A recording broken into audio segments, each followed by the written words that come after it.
Hey guys, okay, so today I'm going to be basically talking about the biggest misconceptions of having a baby, a newborn. I know this kind of runs in all communities, all races, but generally in the black community, black parents have a lot to say when you have a baby, and it kind of makes you take a step back, wonder like if you're doing this right or doing that right. Basically, I just have a few things that I can say are the biggest misconceptions when you have a child. The first thing I would have to say is going anywhere.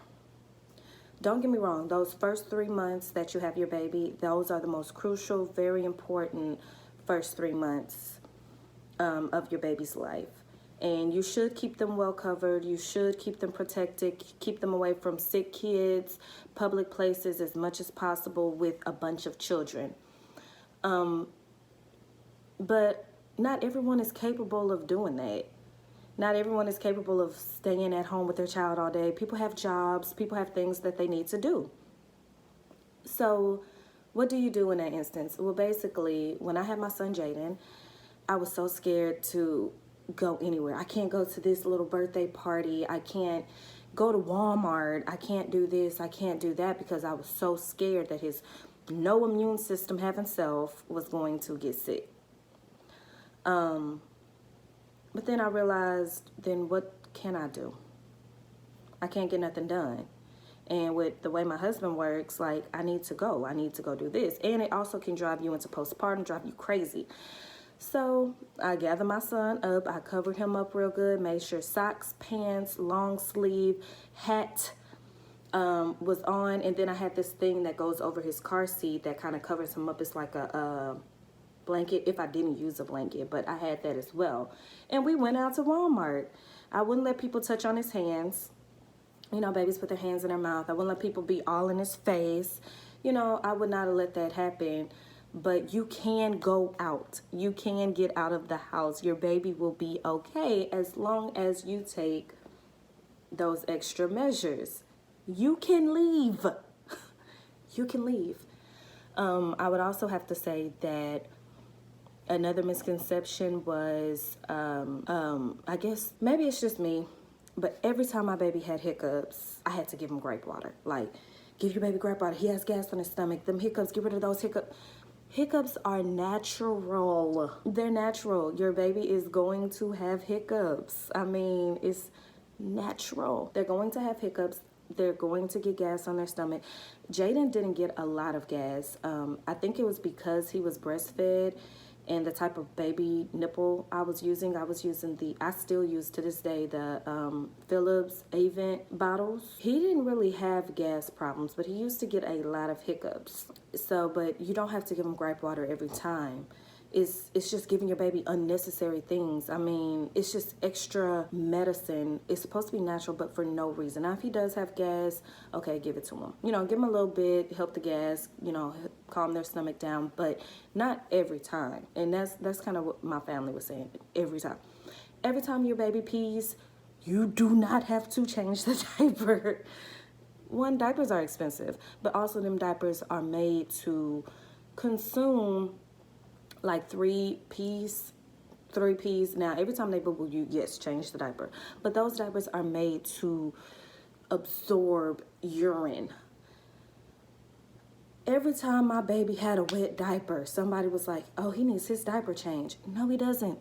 I touch that diaper, it feels dry because the material is made to absorb all the urine. It is made to absorb all of the urine.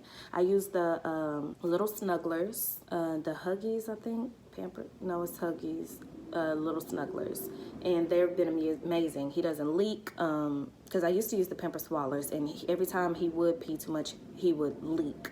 It didn't matter, even if it was like 1P, 2Ps, like he would just leak to where I had to make sure, since he's a boy, I had to push his little worm and then close the diaper up to make sure it didn't come up, because it would come up from the front. I guess if that makes sense, it would come up from the front. But no, you don't have to do that every time, but you do need to make sure to change his diaper if he boo-boos. I guess another thing that I would say is you can't be I guess, judgmental. These are just things that I deal with all the time. So these may not pertain to you, but they pertain to me all the time. So here in my house, I let my baby crawl around on the floor. I put his little toys down and he has a field day. He has fun. But some people say not to let him crawl on the kitchen floor. And I'm like, what's the difference? Now, you should get people to take their shoes off. If you do let your baby crawl all over the floor, yeah, let them take their shoes off, because you don't want all the outside world, the dirt and stuff from there to be all on your floor. But not everybody does that. And I don't do that all the time.